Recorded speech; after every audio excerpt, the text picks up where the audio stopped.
Bye the way and welcome to future education. आज इस video session में हम माइक्रो इकोनॉमिक्स का chapter number 2 consumer equilibrium cover करेंगे। We will cover multiple choice questions in this video, so let's get started. सबसे पहला, meaning of utility in economics. What is the meaning of utility in economics? Utility का क्या मतलब होता है? So first दिया हमें want satisfying power of a commodity, second हमें दिया हैप्पीनेस, सी प्लेजर, डी यूटिलिटी। यूटिलिटी जो होती है हम एक तरह की मेजर ऑफ यूनिट होती है जिसमें हम सेटिस्फैक्शन को मेजर करते हैं, जिससे कि हम ये डिराइव कर पाते हैं कि कंज्यूमर ने एक कमोडिटी से कितना सेटिस्फैक्शन प्राप्त किया। तो इसका जो ऑप्शन करेक्ट होगा वो आपका होगा A, want satisfying power of a commodity. क्यों उसके बाकी ऑप्शंस नहीं होंगे? बिकॉज हैप्पीनेस जो है, हैप्पीनेस कोई मेजर नहीं करता, ना ही ये प्लेजर को मेजर करता है, और यूटिलिटी ये पॉइंट तो आर्बिट्री है। तो इसलिए फर्स्ट पॉइंट आपका जो होगा bond satisfying power of the commodity will be the right option. Next question, consumer is in equilibrium when? Consumer कब इक्विलिब्रियम में होता है? कब कंज्यूमर जो है आपका इक्विलिब्रियम पोजीशन में आता है? कंज्यूमर इक्विलिब्रियम ऐसी सिचुएशन है जहाँ पे कंज्यूमर एक स्टेट ऑफ नो चेंज में होता है, जहाँ पे वो मैक्सिमम सेटिस्फैक्शन को एक्सपीरियंस कर रहा होता है और वो अपने कंजम्पशन या अपने एक्सपेंडिचर में कोई चेंज नहीं चाहता है। तो हम उसको डिफाइन कैसे करते हैं कंजम्पशन एक्सपेंडिचर को? वी डिफाइन इट व्हेन जब उसका लेवल ऑफ सेटिस्फैक्शन इक्वल करता है उसके एक्सपेंडिचर को, यानी कि जितना सेटिस्फैक्शन उसको मिल रहा है वो इक्वल होता है इसके जितना उसने उसके लिए खर्चा किया है, प्राइस पे किया है। And here we measure the satisfaction in marginal utility terms, यानी कि जैसे अगर कमोडिटी है एक्स तो उसकी यूटिलिटी जो भी डिराइव हो रही है यानी कि मार्जिनल यूटिलिटी वो इक्वल होती है किसके? जो भी हम उस एक्स कमोडिटी के लिए प्राइस पे कर रहे हैं। तो यहाँ पे हमें काफी सारे ऑप्शंस दिए हैं। MUX is equal to PX, MUX is greater than PX, MUX is less than PX और MUX is divided by PX। तो इसका जो करेक्ट आंसर होगा वो आपका होगा ए, बिकॉज सेटिस्फैक्शन जो है वो इक्वल होनी चाहिए प्राइस पे करने के लिए, एंड बाकी ऑप्शंस नहीं होंगे बिकॉज यहाँ पे सेटिस्फैक्शन लेवल जो है यानी कि MU ऑफ X है वो बराबर नहीं है किसके? हमारे प्राइस पे के। तो कंज्यूमर इक्विलिब्रियम में तब होता है जब एक्स कमोडिटी की मार्जिनल यूटिलिटी इक्वल हो उसके प्राइस पे, यानी PX, प्राइस ऑफ एक्स पे। नेक्स्ट क्वेश्चन पे हम आएंगे the slope of indifference curve. तो इंडिफरेंस कर्व का कैसा स्लोप होता है?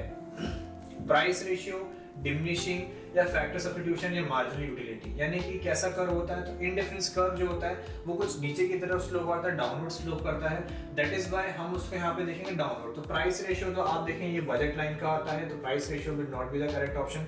Diminishing is the correct option. Diminishing का मतलब क्या होता है? जो नीचे की तरफ जा रहा हो, है ना। तो आप देखें जो इंडिफरेंस कर्व होता है उसका कर्व कुछ इस तरीके से बना होता है।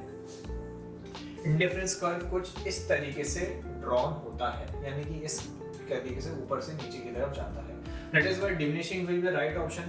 Factor substitution और marginal utility are not the definition of indifference curve. That is why ये दोनों आपके ऑप्शन गलत रहेंगे। फिर consumption of every additional unit of a commodity brings utility. तो कंजम्पशन जब भी हम किसी एक एडिशनल यूनिट करते हैं तो यूटिलिटी को क्या होता है ना? यूटिलिटी क्या होता है? Utility is a bond satisfying power of a commodity, यानी कि हम कोई भी कमोडिटी कंज्यूम कर रहे हैं तो हमें उससे जितना भी सेटिस्फैक्शन मिल रहा है उसी को हम यूटिलिटी की तरह डिफाइन करते हैं। तो जैसे जैसे हम किसी भी यूनिट को कंज्यूम करते रहे तो यूटिलिटी क्या होगी? यूटिलिटी बढ़ेगी, कम होगी या कोई चेंज नहीं होगा। तो ये हमें डिफाइन करता है clearly law of diminishing marginal utility में, जहाँ पे बोला जाता है कि जैसे जैसे हम किसी भी कमोडिटी का कंजम्पशन बढ़ाते हैं तो उससे जो भी यूटिलिटी ड्राइव हो रही है, जो भी एडिशनल यूटिलिटी ड्राइव हो रही है वो कम होती जाती है। तो यहाँ पे जो इसका करेक्ट आंसर होगा that will be diminishing, because यहाँ पे यूटिलिटी जो है वो आपकी कम होती जाएगी, है ना ही वो इंक्रीज होगी, ना ही वो कांस्टेंट रहेगी और ना ही वो जीरो होगी। Okay, moving on with the next question, the ratio of exchange between two goods in indifference curve analysis is shown by, यानी कि जो रेशियो ऑफ एक्सचेंज है दो गुड्स का, जैसे कि आपको पता हो इंडिफरेंस कर्व में हम रेशियो ऑफ एक्सचेंज को देखते हैं कि दो गुड्स के बीच में कैसे हम अलग अलग डिफरेंसेस रहती है, हमारी अलग अलग पॉसिबिलिटीज रहती हैं, उसको हम शो करते हैं इंडिफरेंस कर्व में। तो ये जो ये रेशियो ऑफ एक्सचेंज है ये कौन शो करता है, किसके थ्रू शो करी जाती है? हमारा पहला ऑप्शन है प्राइस लाइन, दूसरा है इंडिफरेंस कर्व, तीसरा है इंडिफरेंस मैप और चौथा है आपको ऑल ऑफ द अबव। तो इंडिफरेंस कर्व की बात करी जाए तो आपको बी ऑप्शन जो है वो नहीं होगा यहाँ पे, ना ही आपका इंडिफरेंस मैप होगा because it is talking about multiple indifference curve. तो इसलिए हम बी और सी नहीं होते, जिसके साथ आप इसको एक ऑप्शन और एलिमिनेट कर सकते हैं जो कि डी, बिकॉज अगर जब बी और सी नहीं है तो फिर डी ऑप्शन भी आपका नहीं होगा। दैट इज व्हाई जो ओनली ऑप्शन हमारे पास बचता है वो है क्या? Price line. और क्या होता है प्राइस लाइन? प्राइस लाइन को ही हम क्या बोलते हैं? बजट लाइन, है ना। तो यहाँ पे प्राइस लाइन जो होती है वो हमें दो गुड्स के बीच का रेशियो ऑफ एक्सचेंज शो करती है। फिर हम नेक्स्ट क्वेश्चन पे पढ़ेंगे, when total utility are fixed then marginal utility are dash, यानी कि अगर टोटल यूटिलिटी फिक्स हो जाती है, फिक्स यानी कि जब वो चेंज नहीं होती, जब वो अपने हाईएस्ट पे रीच होती, तो क्या एमयू की क्या सिचुएशन रहती है, क्या एमयू क्वालिटेटिव रहता है, क्या वो पॉजिटिव रहता है, क्या वो नेगेटिव रहता है, या फिर वो जीरो रहता है। तो यहाँ पे हम देखें जब टोटल यूटिलिटी में कोई चेंज नहीं आ रहा है तो उसका कारण यही है कि मार्जिनल यूटिलिटी जो है वो चेंज नहीं हुई, यानी कि वो अब जीरो हो चुकी है। दैट इज व्हाई इसका जो करेक्ट आंसर होगा वो होगा जीरो। अगर एमयू पॉजिटिव रहेगा तो टोटल यूटिलिटी जो है वो बढ़ता रहेगा, तो इसलिए ये आपका ऑप्शन गलत रहेगा। और जब अगर नेगेटिव रहेगा तो टोटल यूटिलिटी आपको गिरेगा। पर यहाँ पे क्लियरली बोला गया टोटल यूटिलिटी क्या है, आपकी फिक्स है, इसलिए करेक्ट ऑप्शन आपको क्या रहेगा इसका, D. Indifference curve analysis of consumer equilibrium is based on, indifference analysis है जो कंज्यूमर इक्विलिब्रियम की, वो किस पे बेस्ड है, कार्डिनल यूटिलिटी पे, डिमांड एंड सप्लाई पे, इनकम एंड बेसिस पे, या फिर ऑर्डिनल यूटिलिटी पे।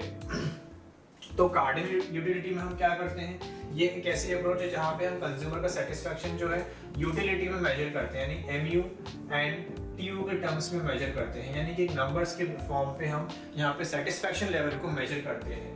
वहीं पे डिमांड एंड सप्लाई जो है वहाँ पे हम ऐसा कुछ नहीं करते, हम कंज्यूमर की जो सेटिस्फैक्शन लेवल है उसको मेजर नहीं करते, ना ही हम कंज्यूमर इक्विलिब्रियम का पता लगाते हैं।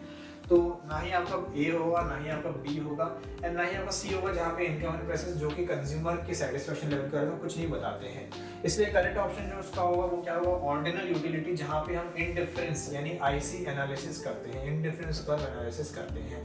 आपका इस चैप्टर में दो तरह की एनालिसिस ही रहेगी कंज्यूमर इक्विलिब्रियम में, एक आपकी होती है कार्डिनल यूटिलिटी और दूसरी आपकी होती है ऑर्डिनल यूटिलिटी। नेक्स्ट क्वेश्चन करेंगे, when marginal utility is zero then total utility. अब यहाँ पे वापस आप देखिए क्वेश्चन जो है घुमा के पूछा गया है, इसके पहले एक सिमिलर क्वेश्चन था कि बोला गया टोटल यूटिलिटी चेंज नहीं हो तो मार्जिनल यूटिलिटी क्या रहेगी। तो हमारा उसका जो आंसर था वो क्या था, एमयू जीरो रहेगा, यानी कि अब इस क्वेश्चन को वापस से रिवर्स से पूछा गया। अब यहाँ से पूछा गया टोटल यूटिलिटी क्या होगा, तो अगर एमयू जीरो होगा तो टोटल यूटिलिटी इन टीयू जो है वो आपका क्या हो जाएगा, क्या डिक्रीज होगा, नहीं डिक्रीज नहीं होगा, इंक्रीज भी नहीं होगा, बल्कि वो कांस्टेंट रहेगा, यानी बिल्कुल भी अब चेंज नहीं होगा। अगर एमयू जीरो है तो टीयू में कोई चेंज देखने को नहीं मिलेगा, and D multiplying would also be wrong. So correct option इसका जो है वो रहेगा आपका option number C. Price ratio px py indicates a slope of, तो प्राइस रेशियो जो है px py ये हमें क्या बताता है ना, इससे हमें क्या समझ में आता है प्राइस रेशियो से।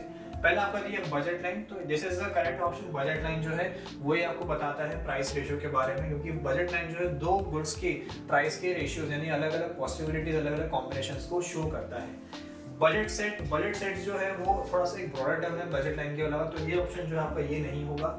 और सी ऑप्शन दिया हो क्या, प्राइस लाइन, तो प्राइस लाइन और बजट लाइन दोनों both of them are the same thing, यानी कि बजट लाइन भी सेम है और प्राइस लाइन दोनों एक दूसरे के इंटरचेंजेबली नेम्स हैं। तो इसलिए इसका जो आंसर है वो ए और सी दोनों रहेगा, तो option number D both A and C में हम टिक लगा देंगे।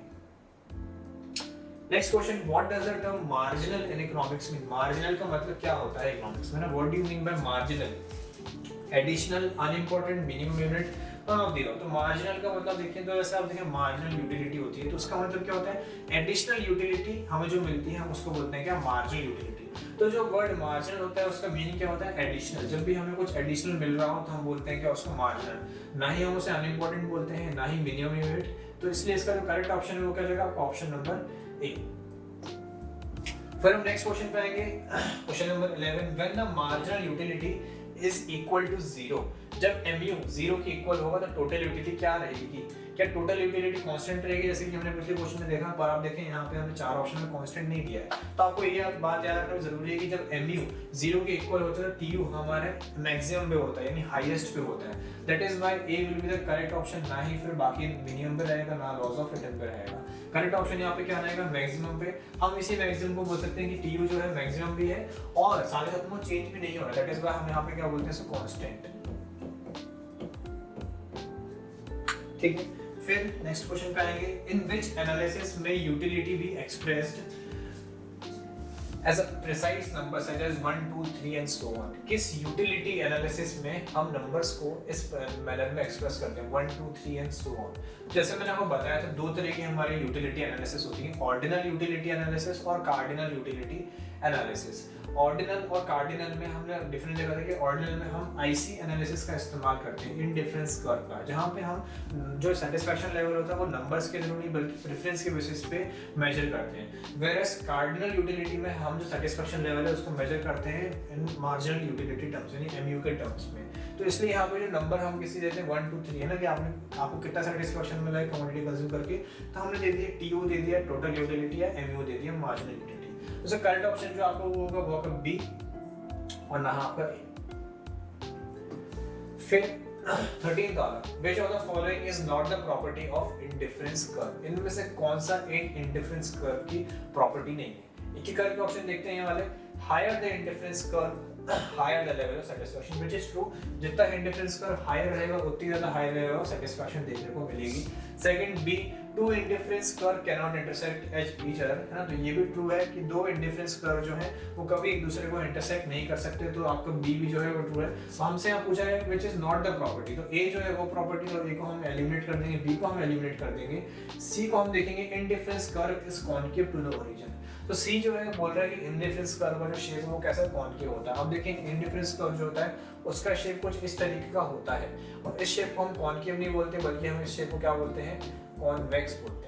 तो जो सर गलत ऑप्शन है हमें बताना, जो गलत प्रॉपर्टी है वो रहेगा आपका C, and where is D is indifference curve is downward sloping, which is true क्योंकि इंडिफरेंस कर्व जो है वो नीचे की तरफ स्लोप करता है। ठीक है, तो ए बी और डी जो है वो आपके ट्रू है, इंडिफरेंस कर्व की वो प्रॉपर्टी है, बट सी जो है वो इंडिफरेंस कर्व की प्रॉपर्टी नहीं है। ओके देन फिर यहाँ पे हम नेक्स्ट क्वेश्चन पे आगे बढ़ेंगे। Which of the following statement is true in connection with the marginal utility and total utility, यानी कि कौन सा स्टेटमेंट इनमें से ट्रू है marginal utility और total utility को लेके। When mu is negative, tu increases at a diminishing rate। जब mu नेगेटिव रहता है तो tu जो है क्या होगा, एक diminishing rate पे इंक्रीज होता है। तो पहला स्टेटमेंट जो है फॉल्स है, बिकॉज जब mu नेगेटिव रहता है तो tu हमारा जो है वो गिरना चालू रहता है, it starts to fall। तो पहला आपका नहीं होगा option, first option is wrong. Then B वाला, when mu is falling but remains positive, जब mu गिर रहा है, फॉल हो रहा है पर पॉजिटिव रहता है तो tu जो डिक्रीज होना चालू रहता है, तो ये भी फॉल्स है। जब mu जब तक पॉजिटिव रहेगा तब तक हमारा tu जो है वो बढ़ता रहेगा। Third option, when mu is 0 यानी जब मार्जिनल यूटिलिटी 0 हो जाती है तो tu मैक्सिमम और कांस्टेंट होता है, which is true। और हमने इसके पहले दो क्वेश्चन सिमिलर इसके रिगार्डिंग देखे हैं जहां पे mu जब 0 होता है और tu मैक्सिमम और कांस्टेंट होता है, तो ऑप्शन सी आपका करेक्ट होगा। एंड ऑप्शन फोर्थ जो बोलता है mu and tu are proportionately increases as consumption increases, mu और tu जो साथ साथ में दोनों बढ़ते हैं जब तक कंजम्पशन बढ़ रहा है, which is totally irrelevant because mu और tu के बीच में ऐसा कोई भी एक रिलेशन एग्जिस्ट नहीं करता है। नेक्स्ट क्वेश्चन पे हम आएंगे। As Sakshi goes on consuming additional units of मसाला पानी पूरी, तो यहाँ पे जैसे बताया कि साक्षी है वो additional units कंज्यूम करते जा रही है इसकी मसाला पानी पूरी की, तो वो पानी पूरी खा रही है और वो एक एक करके यूनिट्स को बढ़ाती जा रही है, तो उसकी जो मार्जिनल यूटिलिटी है यानी कि उसका जो एडिशनल सेटिस्फैक्शन लेवल है वो क्या होगा, क्या वो बढ़ेगा? तो नहीं। जैसे जैसे हम एक कमोडिटी का कंजम्पशन बढ़ाते हैं तो जो सेटिस्फैक्शन हमें मिलती है विद ईच सब्सिक्वेंट कंजम्पशन वो क्या होती है, वो बढ़ती नहीं है बल्कि वो गिर जाती है, ड्रॉप हो जाती है। इसी को हम बोलते हैं लॉ ऑफ डीएमयू। तो पहला वाला ऑप्शन जो है वो इंक्रीज नहीं होगा बल्कि सेकंड ऑप्शन ट्रू है जो कि होगा डिक्रीज, और थर्ड ऑप्शन ये मे इंक्रीज और मे डिक्रीज, ऐसा कुछ नहीं होता, या तो इंक्रीज होगा या तो डिक्रीज होगा, ये मे इंक्रीज और मे डिक्रीज ऐसा कुछ नहीं होता। तो उसका जो करेक्ट ऑप्शन रहेगा वो आपका रहेगा ऑप्शन नंबर बी। तो आई होप आपको ये एमसीक्यूज जो है वो समझ में आए होंगे। अगर आपको इन एमसीक्यूज के रिगार्डिंग कोई भी डाउट होता है तो कमेंट सेक्शन में आप इसको ड्रॉप कर सकते हैं। ऑल्सो अगर आप मेरा डिटेल डिस्कशन देखना चाहते हैं तो आपको इन टॉपिक्स पे मेरे डिटेल डिस्कशन मिल जाएंगे ऑन दी फ्यूके education app. Don't forget to like, share and subscribe. Thank you.